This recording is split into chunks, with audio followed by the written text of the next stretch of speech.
Bom dia, boa tarde, boa noite. Meu nome é Sara Maria, do Centro Espírita Luz e Caridade, Allan Kardec.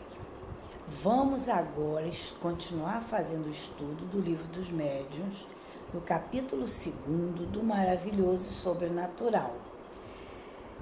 Nesses itens que nos cabe estudar agora, Kardec faz um resumo de tudo aquilo que ele já falou com relação a esse assunto. O que ele na realidade, ele quer dizer é que não existe milagre, nem nada sobrenatural, nem nada maravilhoso. Que tudo é explicável através das leis da natureza, criadas por Deus. Mas vamos ver alguns tópicos com relação a esse resumo que ele coloca.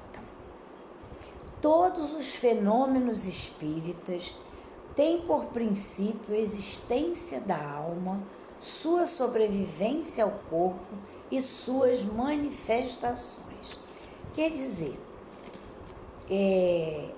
esses fenômenos espíritas, eles provam a existência da alma, que ela sobrevive ao corpo e que ela pode se manifestar a nós encarnados.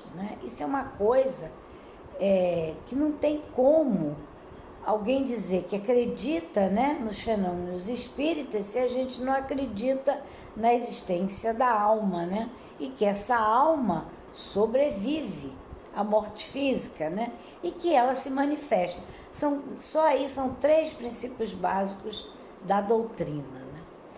Um outro aspecto, ele diz: fundando-se numa lei da natureza, esses fenômenos nada têm de maravilhosos, nem de sobrenaturais, no sentido vulgar dessas palavras, Porque maravilhoso, sobrenatural, é alguma coisa, como o nome está dizendo, fora das leis da natureza.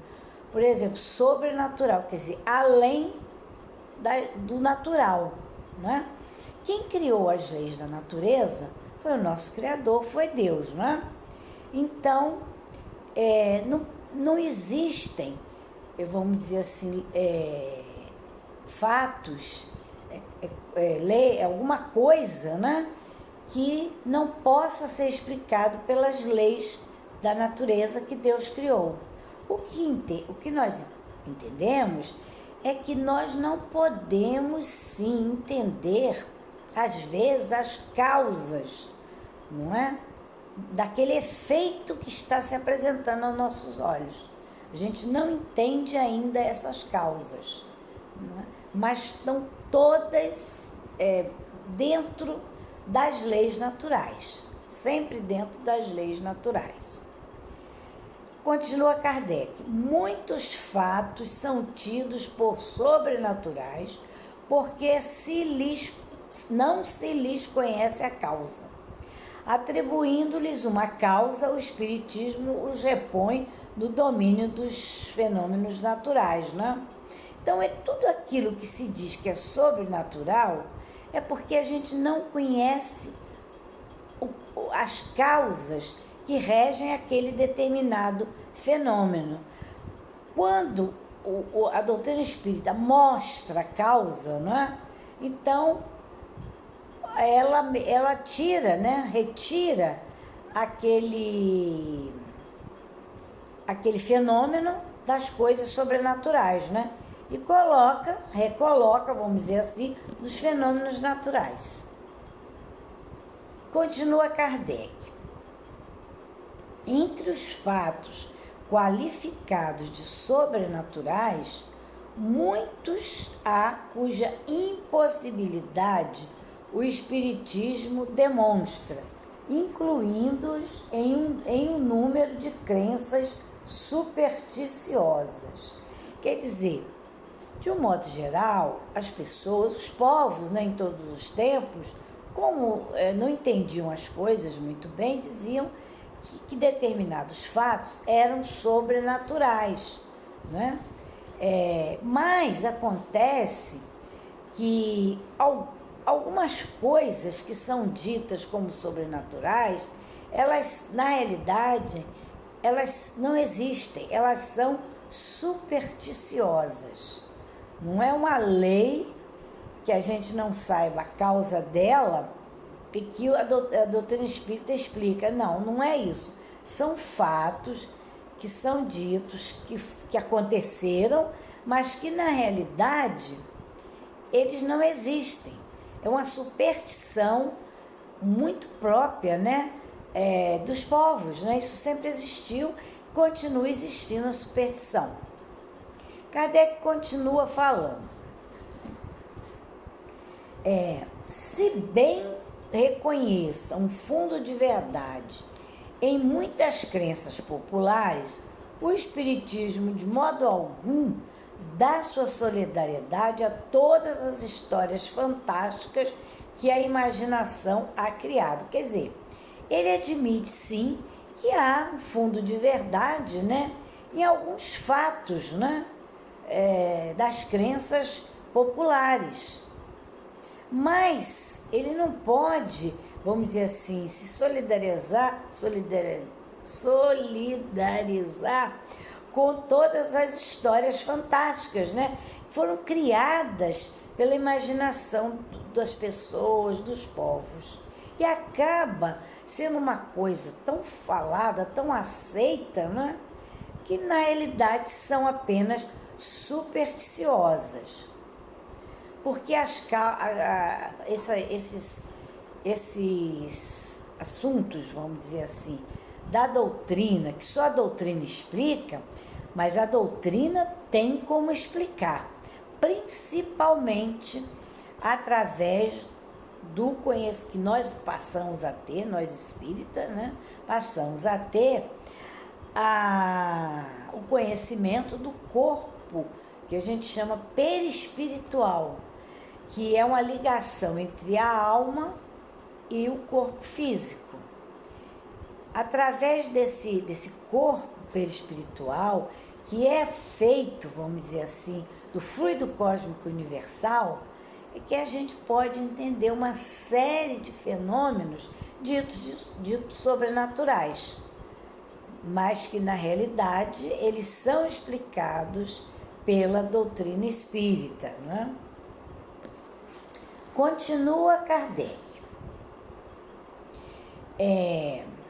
Julgar do espiritismo pelos fatos que ele não admite é dar prova de ignorância e tirar todo o valor à opinião emitida. Então a gente não pode dizer que o espiritismo explica isso ou explica aquilo quando ele realmente não aceita, não explica nada daquilo. Isso mostra que a pessoa não tem conhecimento do que seja doutrina espírita, né? Ou espiritismo, não conhece. Porque se conhecesse, com certeza que não diria isso, né? Continua Kardec.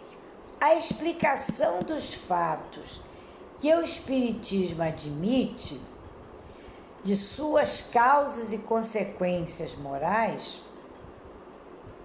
forma toda uma ciência e toda uma filosofia que reclama um estudo sério, perseverante e aprofundado.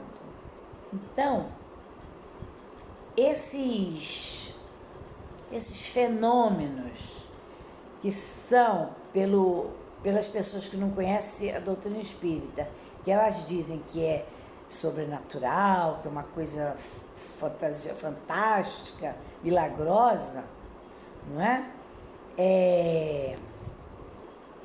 Elas não são assim para o espiritismo, né? Mas a gente não pode deixar de lembrar que o espiritismo ela é uma ciência muito bem embasada, que houve um trabalho de observação muito grande, de experiências mediúnicas que Kardec e seus amigos, né, na ocasião, fizeram sobre aqueles fenômenos que eles estavam estudando. A doutrina espírita, ela é uma coisa assim, organizada, vamos dizer, dentro dos métodos científicos. Só que tem uma coisa, o objeto da ciência espírita é o espírito. E o espírito a gente não pega, a gente não vê, não é? Então, às vezes as pessoas não compreendem isso, né? Mas o espiritismo, como ele diz aqui, forma toda uma ciência e toda uma filosofia. E quando a gente se aprofunda mais um pouco na doutrina, nós vemos que ela tem toda uma concatenação. A coisa não é colocada ali no livro tal, de qualquer jeito, por algum motivo, não. É tudo, vamos dizer assim, didaticamente separado, didaticamente apresentado, não é? Após a parte científica, que foi muita observação e muita experimentação mediúnica, para que se pudesse explicar o que ocorre, como ocorre nessa ligação entre o encarnado e o desencarnado e vice-versa, não? Então, a doutrina espírita, ela reclama, quer dizer, ela necessita, ela cobra, vamos dizer assim, de nós todos um estudo muito sério, perseverante e aprofundado. Então é o caso, eu sou espírita há muitos anos, mas a cada dia que eu passo estudar mais um pouquinho de alguma coisa que eu já li, já estudei, não sei quantas vezes, eu entendo mais alguma coisinha, eu entendo mais profundamente, eu consigo entender coisas que antes eu não entendia. Isso eu estou falando mas isso acontece com todos nós. Então, como ele diz aqui, é necessário estudo sério, perseverante, quer dizer, constante. A gente perseverar no estudo, não é?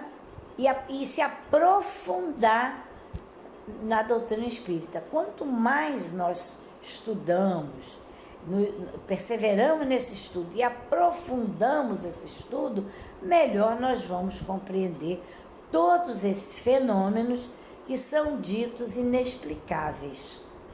E a doutrina tem como explicá-los, né? E aqui continua Kardec dizendo: o espiritismo não pode considerar crítico sério senão aquele que tudo tenha visto, estudado e aprofundado com a paciência e a perseverança de um observador consciencioso. Quer dizer, a gente não pode, ninguém pode criticar uma coisa que não conhece, que não tomou conhecimento seriamente, aprofundadamente, não pode falar nada sobre aquilo, nem mesmo para elogiar. Para a gente dizer assim, eu entendo um pouquinho que seja do doutrina espírita, eu tenho que ter um estudo aprofundado, né, do assunto, né? Com perseverança, como ele já disse, né, de um observador consciencioso. Quer dizer, não é aquele observador que vai dar uma lidinha, uma estudadinha, vamos dizer assim, para criticar, já com aquela intenção. Não, ele tem que ser neutro. Vou estudar, eu quero aprender sobre a doutrina, então eu não tenho posição nem de acreditar, nem de desacreditar, não é? Depois eu vou chegar às minhas conclusões. Então, continua Kardec aqui. Que do assunto saiba tanto quanto qualquer adepto instruído, que haja, o espírita, né? Que haja, por conseguinte, ao lido em seus conhecimentos em alures que não nos romances da ciência. Eu achei isso muito interessante, porque hoje em dia, Kardec já falou isso há quanto tempo? Porque atualmente, né, tem pessoas que se dizem espírita por ter lido romances espíritas, que às vezes nem são espíritas. Eles se colocam como um livro espírita para ter público, para aquilo vender. Mas na realidade não está embasado nos estudos espíritas. Né? É uma coisa falsa. Mas naquele tempo ele já dizia, né, que não nos romances da ciência. Aquele a quem não se possa opor fato algum que ele seja desconhecido, nenhum argumento de que já não tenha cogitado e cuja refutação faça, não por mera negação, mas por meio de outros argumentos mais peremptórios, né? Aquele finalmente que possa indicar para os fatos averiguados causa mais lógica do que a que lhes aponta o Espiritismo. Tal crítico ainda está por aparecer. Quer dizer, se algum crítico conseguir explicar de uma forma melhor, mais profunda, mais seriamente, os fenômenos que a doutrina espírita explica, eles até, né, nós poderíamos até aceitar, né? Ou que eles explicassem de uma forma mais lógica que a doutrina espírita explica. Mas ele diz, tal crítico ainda está por aparecer. Falou isso nesse tempo que o livro foi publicado, mas a gente pode dizer isso até hoje, né? Se critica muito o espiritismo, mas não apresentam coisa mais lógica, mais profunda, coisa que explique mais, né? As coisas espirituais. Não existe. Aí Kardec continua, não é? Pronunciamos há pouco a palavra milagre. Uma ligeira observação sobre isso não virá fora de propósito neste capítulo de que trata do maravilhoso. Então ele vem explicar aqui o que é, né, pela sua etimologia, né, o termo milagre significa uma coisa extraordinária, uma coisa admirável de se ver, ou seja, uma coisa que está fora das leis da natureza, não é? Uma coisa muito extraordinária. Mas, como tantas outras, essa palavra se afastou do seu sentido originário e hoje, por milagre, se entende um ato do poder divino contrário às leis comuns da natureza. Então, veja só, que coisa assim esdrúxula, né? Vamos dizer.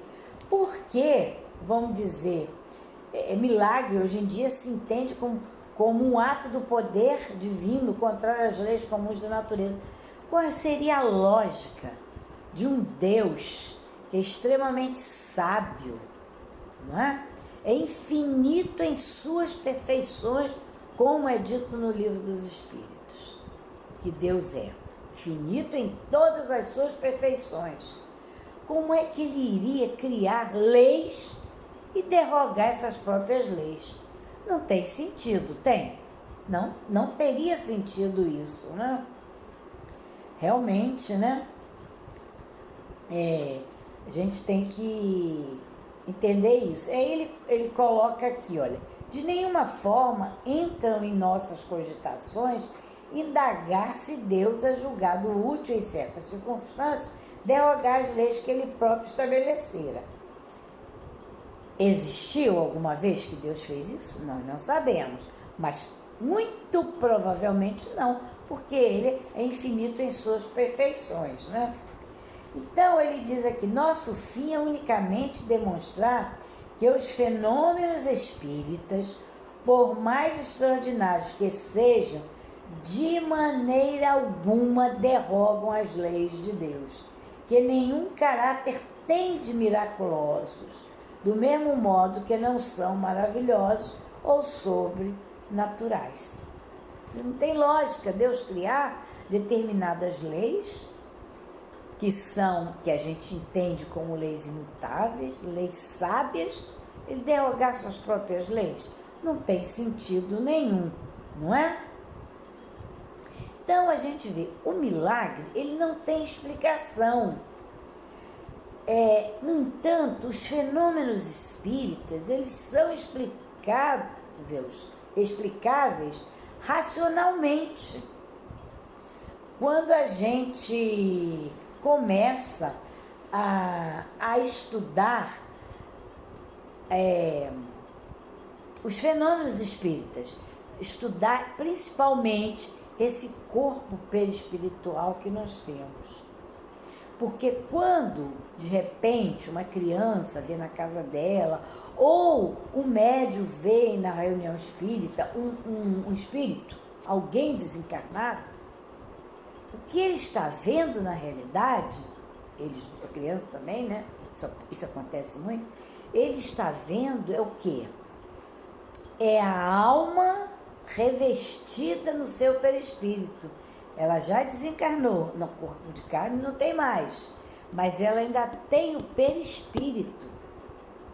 Esse perispírito, quando estamos encarnados, ele envolve a nossa alma e é tipo assim, ele fica entre a alma e o corpo físico, para que haja essa comunicação entre a alma, o espírito, né, e o corpo físico e vice-versa. Porque não poderia ser direto, porque não teria como, vamos dizer assim, a alma é uma coisa que não tem explicação, porque não é matéria, e o corpo físico é muito denso, então teria que ter um corpo intermediário para ligar um corpo, o corpo físico, à alma ou espírito, né? Então, ele continua aqui, ó. Ele dá um exemplo de um dito milagre, né? Que tem até no Evangelho, né? Que Jesus ressuscitou Lázaro. Seria, entre aspas, um milagre, né? Se Lázaro estivesse realmente morto, se o seu espírito já tivesse desligado realmente do seu corpo físico, seria realmente um milagre se Jesus tivesse literalmente ressuscitado. Porque ressuscitar tem uma conotaçãozinha diferente de encarnar, de reencarnar, de estar encarnado. Por quê? Ressuscitar é quando um ser com seu corpo físico que tinha, com seu espírito, ele ressuscita com tudo aquilo.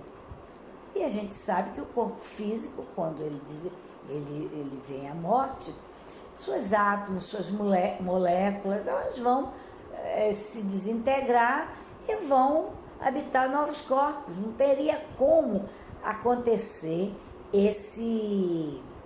essa ressuscitação. Aí realmente teria sido um milagre. Mas Jesus, quando ressuscitou, como ele dá o exemplo aqui, ele não ressuscitou, usaram esse termo, mas não foi um ressuscitamento mesmo, ele não ressuscitou, quer dizer, o corpo de Lázaro não estava morto, apenas ele estava ou numa situação letárgica, cataléptica, alguma coisa assim, e Jesus vai lá e levanta ele. Porque se tivesse realmente morto, o seu cordão fluídico, que é o que liga o corpo ao perispírito, já estaria rompido. Isso é o que a gente estuda na doutrina toda. Então, não poderia haver essa ressuscitação, né? Então, é uma coisa muito interessante esse assunto, né? Mas uma coisa a gente precisa entender. Milagre seria algo milagroso ou sobrenatural existiria se fossem coisas, efeitos que estivesse contra, vamos dizer assim, as leis naturais criadas por Deus. Mas, na realidade, o que a doutrina espírita explica em toda a sua codificação, em todos os livros da codificação, é que milagre não acontece. O que acontece são fenômenos, ou seja, são efeitos que a gente vê, observa, toma conhecimento, né? Mas sem saber a causa. A gente não sabe o que causou aquele efeito. Quando a gente aprende quais são as causas daquele fenômeno, beleza, é o que nós sempre damos exemplo aqui, né? Os trovões, não é? Os relâmpagos, a chuva. Ninguém entendia o que era, que aquilo significava. A ciência não tinha ainda descoberto. Então, se dizia, né? Deus diz, chamava aqueles fenômenos que não se entendia de deuses, expressão de Deus, Deus disso, Deus daquilo. Agora não, nós sabemos todas as causas desses fenômenos. Ficou claro, então a gente vê que não tem nada de sobrenatural, não é? Então, na realidade, o que a gente precisa fazer é estudar realmente, conhecer a doutrina espírita, principalmente nos 5 livros básicos da comunicação e principalmente tentar viver a fraternidade, a solidariedade, o amor, a caridade, né? A renúncia, a paciência, né? A benevolência, para que nós, cada dia mais, a gente desenvolva o nosso espírito para que ele se torne um dia, em algum tempo, não é? Daqui a muito tempo, mas nós vamos chegar lá, a sermos espíritos puros, ou seja, espíritos que vão estar, como nós podemos dizer, entre aspas, íntimos, né? Com Deus. E é isso que todos nós queremos. E principalmente, nós vamos estar felizes. E acho que isso é o objetivo de todas as pessoas, né? É que nós sejamos felizes. Então, muito obrigada pela atenção, que a paz do Senhor continue reinando no ambiente em que cada um estiver no momento de assistir a esse estudo.